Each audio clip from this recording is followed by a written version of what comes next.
Welcome back, everyone, to the Future Real Estate Podcast Show. I'm your host, Ellis, Hammond. Today we have Jason Friedman on the show, who is the host of A Chain of Blocks YouTube channel. And we talk about some really exciting crypto projects that are happening and how he sees the blockchain and crypto impacting the future of real estate, the utility of it. We also talk about Warren Buffett's latest statement where he says he wouldn't buy all of the Bitcoin in the world if he had $25. So if you want to know what we think about that statement, then you're going to want to tune into this entire episode. Jason, welcome to the show. Thank you so much for having me. Hey, so I found you on YouTube. You're just putting out a ton of incredible content around crypto, blockchain, etc. So really excited to have you on this Future Real Estate Podcast to just break down for us, what are some of these things? So offline, we were kind of talking about blockchain and Web3. Before we get there, why don't you make an introduction, kind of a little bit about your background, and then we can dive in. Yeah, so thank you so much for having me. I do have the YouTube channel. I've been doing it for a couple of years now. So my real background is I was working for a payments company, basically a company that helps companies accept Visa, MasterCard. So a credit card processing company, third party, saying like, wow, they're making a lot of money just swiping credit cards. It's a crazy amount. And then I started looking about other ways. This was like 2016, 2017, came across Bitcoin and Ethereum at the time. And I was like, oh my God, immediately thought this was going to put my company out of business at the time. So obviously I don't work for that company anymore, but it did spur this interest, which turned into a blog for me where I would read about, all of these concepts like Cardano back in 2017 when, it wasn't a usable system and it was just a myth. All these things, I would try to write about them and not too many people reading about it. But now, as we've gotten into a little bit more of the excitement, metaverse, Web 3.0, as you're talking about, people are starting to get more and more excited. So the channel is growing, and it's just about finding the content to connect with the viewers and just provide those new things, because I think that's really what it's about. People are excited with the financial aspect, but there's so many new things all the time that we're hearing about. So, clearly it has not replaced, crypto has not replaced traditional credit cards. Break that down. Break that down in terms of kind of what the blockchain is and why you thought that was a viable way to replace it, and maybe why that hasn't happened yet. Yeah, so look, to replace the entire fiat monetary system is a huge undertaking. I'm not saying, and I don't know that even Bitcoin is really what we want to do that. Now, there may be, so Bitcoin is what we would call a layer one. It's a layer one blockchain. It's kind of at the bottom, but there could be additional products or layer twos that run on top of Bitcoin that would make it a more viable solution. For example, there's an app called Strike, which you could download on your phone, Android or iOS right now. And just very, very simply, with very minimal KYC, you can send using Bitcoin Lightning Network. So payments are instant. So why I think this is something that we will look at in the future is because you take out the Visa, the middleman, right? Whereas we don't really need that. We use Bitcoin, we use proof of work to validate transactions. So we know that transactions are final and it's immutable, there's no changing it.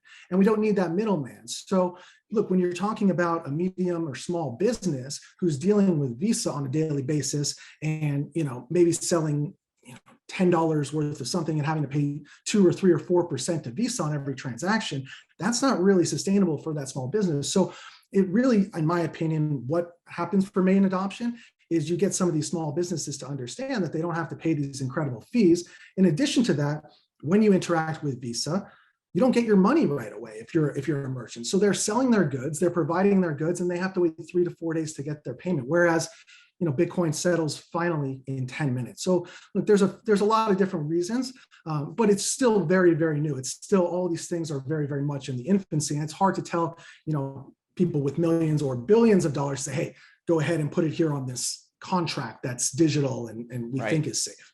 So I want you to, you describe yourself as someone who explains complex topics very simply. So there are kind of two terms I really would for you like to break down. One is what does blockchain mean? What is that? And then the thing we've heard a lot is Web3. Like both of those things I'd really love for us to kind of dive in, and then we can talk about their impact on the future of real estate. Sure, absolutely. I'll start with with blockchain, we'll get into Web3. So if you think of blockchain, it's a technology, and it's a decentralized technology. So blockchain is part of a larger category, which we would refer to as distributed ledger technology. So in there is blockchain. There's also things like Hashgraph and other types of consensus mechanisms. But essentially, when you think about it, if you go to the grocery store and you swipe your debit card for milk or whatever you're buying, all that's happening there is that there's a message being sent to whatever bank you use. Do you have set amount of money to buy? So we're really just removing that middleman. And with blockchain, a lot of people think of Bitcoin, and Bitcoin uses a consensus mechanism called proof of work, but there's many, many ways for consensus. So blockchains in itself will essentially replace databases. So when you think of what we have right now, you log in, we're in Web 2.0 right now. We'll get to Web 3.0, but we're in Web 2.0. So if we think about Web 1.0, if we can think about all the way back then, basically online brochures. You would go to a website, there was no interacting, there was no logging in. It was like there was information there and you could read it. Now we're in Web 2.0, where I can go to Amazon or I can go somewhere, I can log in, I'm logging into a database and I'm interacting with the database. I can buy things, I can do different things. Now Web 3.0 essentially is we're interacting with the applications or the websites, but they're also interacting back with us. So you could think about metaverse. The most common application that we have right now that explains this would be like Siri. So you talk to Siri, it talks back to you. But if you think about this, when we think about Web 3.0, you'll be putting on possibly some sort of glasses. You might have some sort of haptic vest that is giving you some sort of sensory. So by doing all of this, there's going to be so many additional data points that are collected on you. Where's your eye looking? How long is it looking? What is it doing? How are you reacting to when you get pulsated? All of these different things. So when we think about these companies right now that are collecting all of our data, which we don't like, Facebook and all of these things, and selling it to each other, it's $1 billion or $1 trillion industry. That's the reason for blockchain, because it takes these databases, which are centralized honeypots essentially, and get hacked continuously. And it gives that power back to the people that use the actual system. So if you are using Ethereum and you're an Ethereum token holder, you hold ETH, not only are you just like trying to make you're not just trying to buy it at 2,500 and sell it at 3,200, you can also get involved in that community. You're a governor, you can read the proposals, you can vote on different things. So it takes that power away from one central authority and it gives it to the group that's actually using it, which is very, very powerful when we're talking about all of this data that's now going to be floating around coming in the next 3 to 5 years. But the question is how it takes machines to read that data. I mean, it takes data machines to read data. So does that really benefit me though, as a user? And I ask that sincerely. I mean, with that amount of massive data, how does that ultimately really benefit the public? I guess it is a question that I have. So now we have, right now Facebook holds your data, Amazon holds your data, and they sell it, and you get nothing. And there's hacks and things like that. When you do it in a distributed way, it's not owned by one authority. There's no central authority, and it's all obviously there's encryption, all those things that go along, same like that. But you just generally don't want this type of data. It could be just my opinion. Maybe other people don't feel the same way, but you just don't want this held and sold by a specific authority. So, and if you did, and if you were going to monetize on it, right? Let's say you did want to monetize on your specific data. There are decentralized blockchain solutions that allow you to control that data, whether it be in the form of an NFT or otherwise. So now the data belongs to you rather than Amazon. So if you wanted to sell a specific part of that and capitalize it, you could do that, and it doesn't go to this third party. Got it. Here's let me throw something funny at you. So, Warren Buffett, they had their quarterly meeting, just as we're recording the show last week, and he said, if I had $25,000, I wouldn't buy all the Bitcoin in the world. Why do you think a guy like him, who's done so well, you've invested in a lot of different cryptocurrencies, what's your take on a comment like that? And I heard that. And I think he actually said if I had for $25. Yeah, okay, 25. Well, something so ridiculous. To him, his 25K is like our, our $25. 100%. Yeah, it's all the same for him. It's all relative. It doesn't matter. 100%. So look, for me to sit up here and explain to you how proof of work actually works, which is the consensus mechanism of Bitcoin, you might not believe, like it's a little hard to wrap your head around at first. And I know he's probably heard, this is not his first encounter with Bitcoin, but I think when you don't understand how it works, you don't believe it. But the second you understand how it works, and the fact that, look, I'm not saying that there will never be enough computing power to hack Bitcoin. There might be at some point, but currently there's not. And the way that we know that there's not is because there's almost $1 trillion locked up and no one's hacked it. So if someone could do it, they would do it, trust me. So when you start to understand how this works, it's on a Bitcoin level with proof of work, and a lot of it is based on game theory. I'm not going to bore your audience with it. And then you start to understand how proof of stake works, and there's other things called proof of authority and proof of history. These are all mathematically based equations, and like there will be hacks on applications on these specific blockchains, just like we have hacks on iOS and Android and all these things. But you won't necessarily be able to hack the blockchain because they are immutable.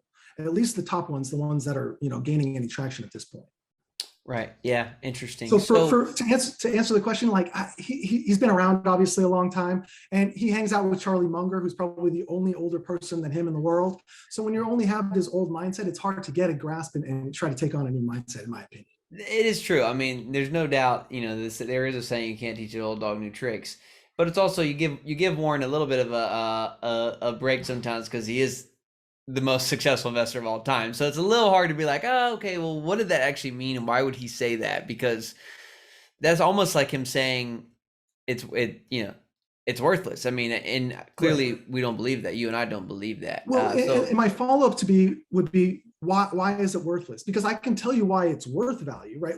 And to talk about something that's worthless, right? Fiat currency.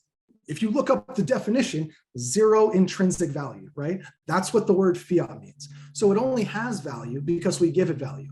That's something that's worthless to me. So what gives Bitcoin its worth is not that it's digital currency, although that is nice. It is the Bitcoin network. So we can essentially replace banks with a decentralized autonomous organization.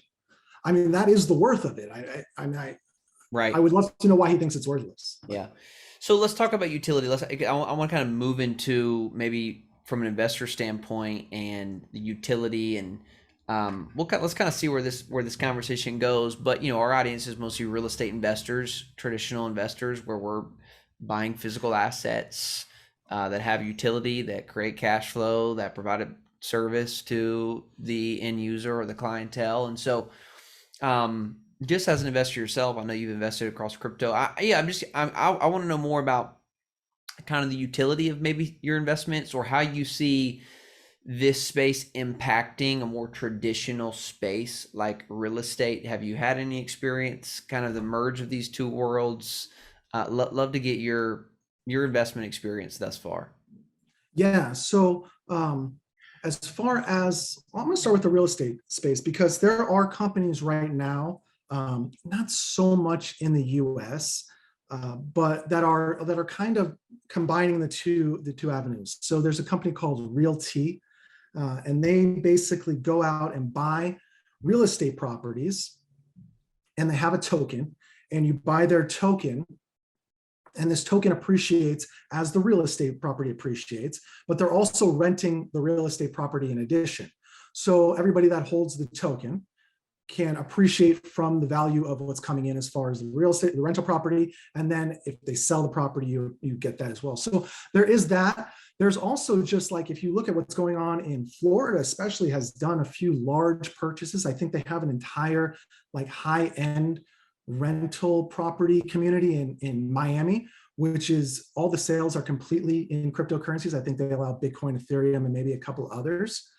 So when you look at it, and I'm not as familiar with the whole real estate or buying a home process as you are, but generally when you apply crypto or when you apply blockchain technology to things, it simplifies things. So the real estate process seems a little complicated. There's a bunch of different people working from a bunch of different ends. So the ability to obviously move the funds seamlessly and fairly quick is one avenue to go over. But then you can incorporate things like there's smart contracts, and there's a whole bunch of different avenues. So we got introduced to Bitcoin, I think it wasn't technically first, but I think first mainstream. And Then Ethereum came a little bit after, and now what we're seeing is the ability to create what is called smart contracts. And that's leading to right now a whole boom in what we call DeFi, or decentralized finance. But finance is really just the tip of the iceberg, because what this allows you to do from a financial sense, it allows us to trade tokens between each other without having to incorporate a third party.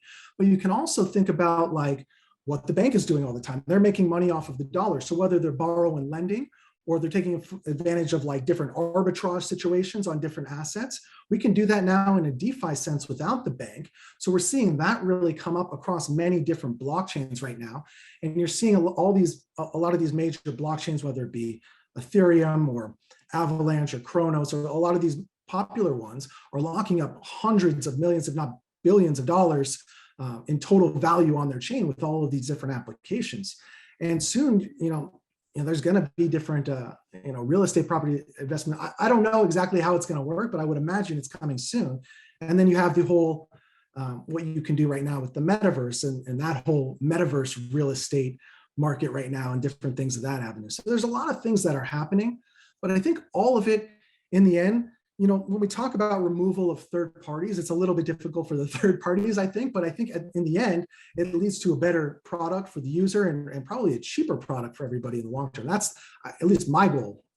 I mean, where you kind of get rid of more middlemans, the product should become more efficient and more affordable, right? Let me ask you this: from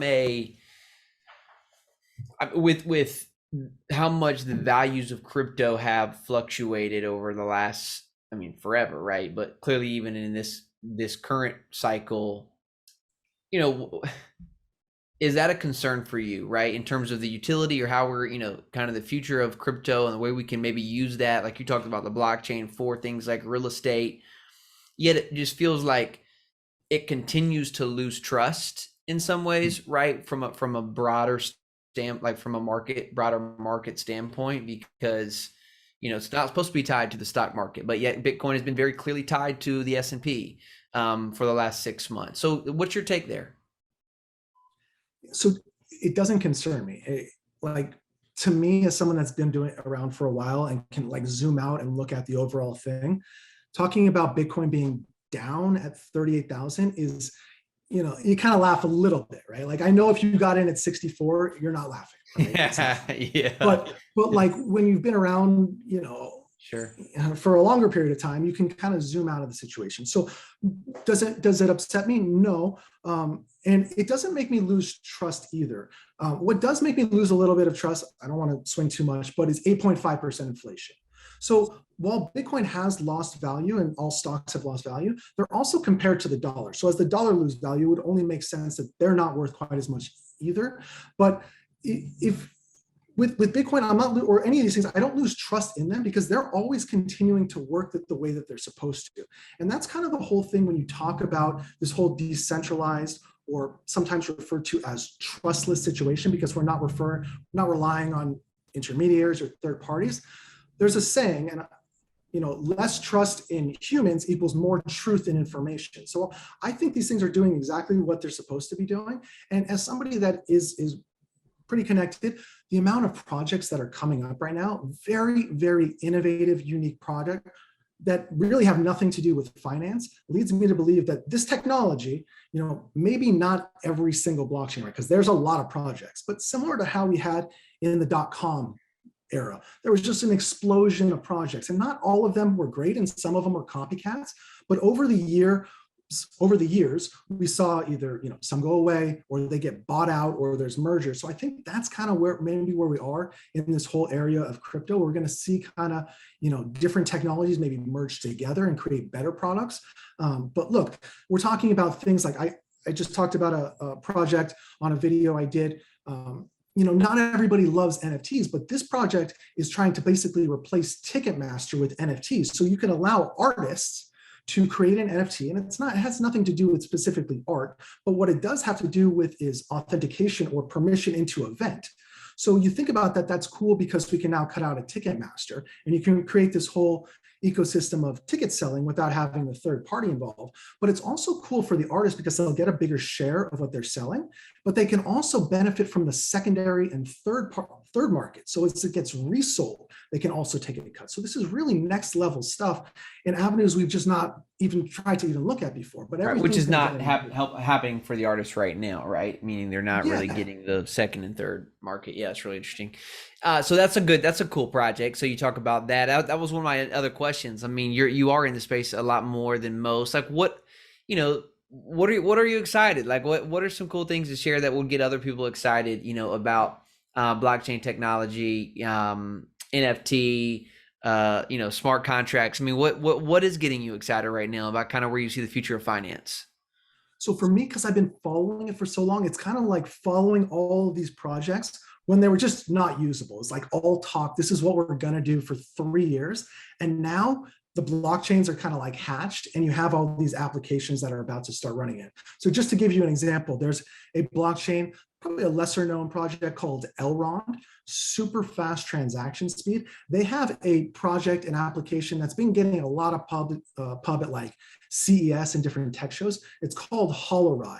So when you go into your car, and they're partnered with Audi, so this is going to be released this summer in different Audi vehicles, but you would put on a headset essentially, and you're going to be transported into a specific metaverse, but it's going to be in line with what's happening outside around you. So as you're driving by a building, that'll be incorporated in, and you can incorporate different play to earn things in there, but then you can also talk about there's probably going to be advertising, things like that. So there's a lot of cool things like that. But you also have things like Ethereum right now is going through an emerge where they're going to be transitioning their entire consensus mechanism over to a way that they're going to be able to process transactions in a cheaper way.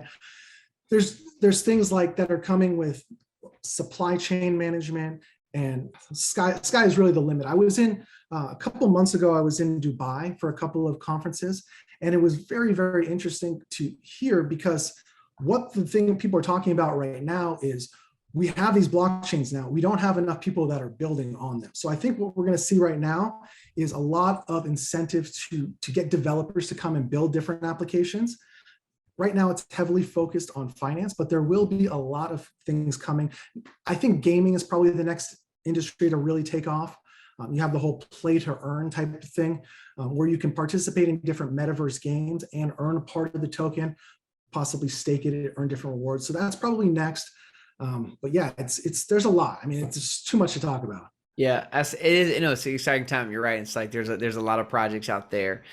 Before I let you go, I would be amiss to not just ask you about how you've grown your real estate. Grown your YouTube channel, because this is real. I mean, you've got I say the other currency in today's environment is attention, and you've got the currency of attention going for you. 90,000 plus subs. Videos that have really done very well. Bless me, sir, with like your YouTube hacks in terms of really how you've grown your channel to be what it is today. Yeah, so aside from crypto, I think that's probably what I study the most is the YouTube algorithm, because it is a feisty one.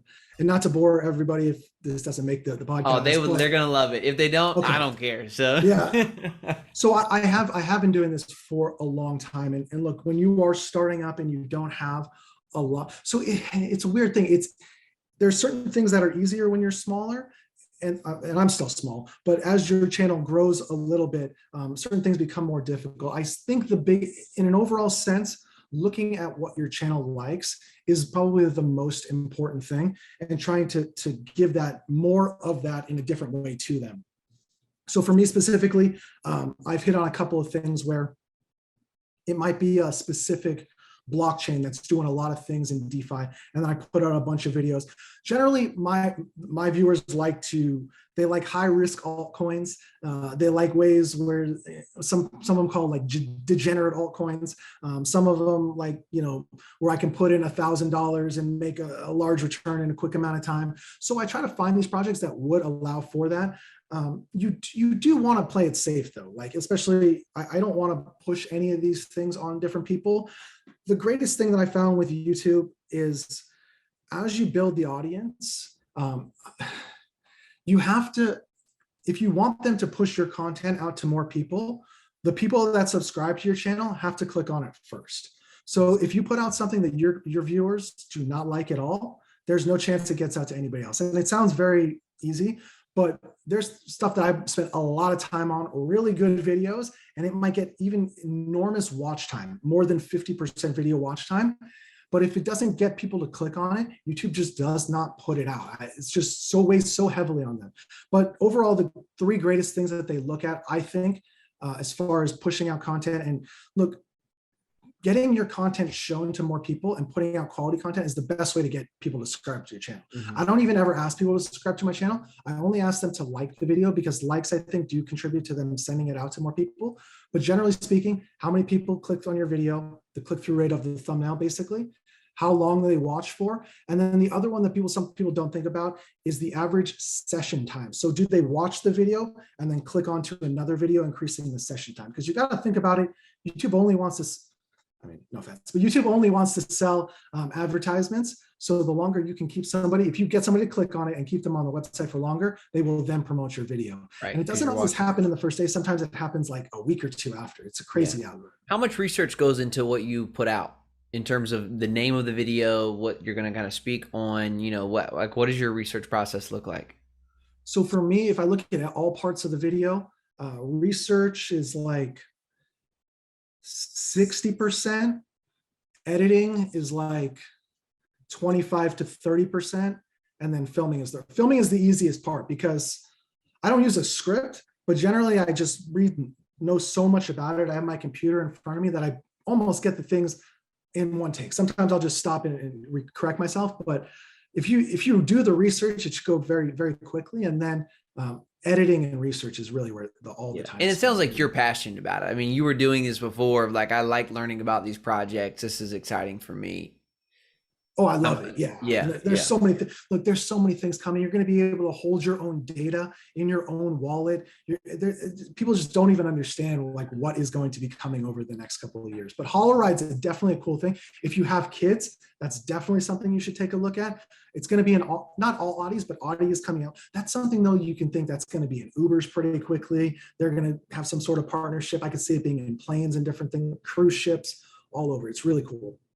Spell that again. It's a HOLORIDE, and it's coming. It's on the Elrond blockchain, which is a very fast blockchain, and it's coming to Audi vehicles. Awesome, Jason. This is fun, man. I like talking with a guy who really is passionate about a topic like this, like I am, and so it's cool to hear again some of the projects that are happening that are coming in crypto and blockchain, and I think for folks who maybe are more traditional investors to realize like, hey, this is a massive space, and there are, you know, I think you made a great analogy. You think about the .com bubble. There are a lot of things that are not around, but what is around is the internet. What is still around is, you know, what we're talking on today, and so it's definitely is going to have an implication for all of our lives. Yeah, and for maybe some of your listeners that maybe they don't even have a Coinbase, but maybe they want to get involved in something like this. There are different projects coming, or they're available right now. There's one that I just talked to. I just spoke to them. They contacted me. They wanted me to do a video for them, and I'm looking into it. It's a really cool solution. It's called MERCOR, and basically what it allows you to do is just connect your wallet, and you can have some funds in there. And what they do for you is they have this whole algorithmic setup behind the scenes that you don't really know what's going on, but you can pick, you know, it's almost like an ETF. So you can pick your different portfolio based on risk level, and they're going and doing, whether it's arbitrage trading or staking different cryptocurrencies or whatever they're doing, and they're turning a nice return. So in this down market, what people are calling this down market, that's something you can look at as well. And a lot of, even Coinbase is coming up with different things where you can either stake your cryptocurrencies and earn like a savings account. So there's a lot, look, when you touch money and when you're around money, especially new money, there's a lot of money to be made. So the fact that we take out the third party, there's a lot to be made for the end user. Yeah, I love it. Jason, where do folks go, man, so they can continue to follow what you're putting out? Chain of Blocks, most of the stuff on YouTube, but we do some Instagram and whatever, all the stuff, TikTok, Twitter. I'm trying to come up with a Discord as well, but yeah, Chain of Blocks on YouTube. Thank Yeah, you. Chain of Blocks on YouTube, guys. This guy's got some incredible videos. If you really want to go down the rabbit hole of really trying to understand more about blockchain and crypto and different projects out there, definitely go look up a Chain of Blocks on YouTube for everyone. I think you'll be YouTube will be very pleased, and so will Jason if you start going through the training. Appreciate you, man. Really nice to meet you. Yeah, let's do it again. Thank you so Yes. much. All right.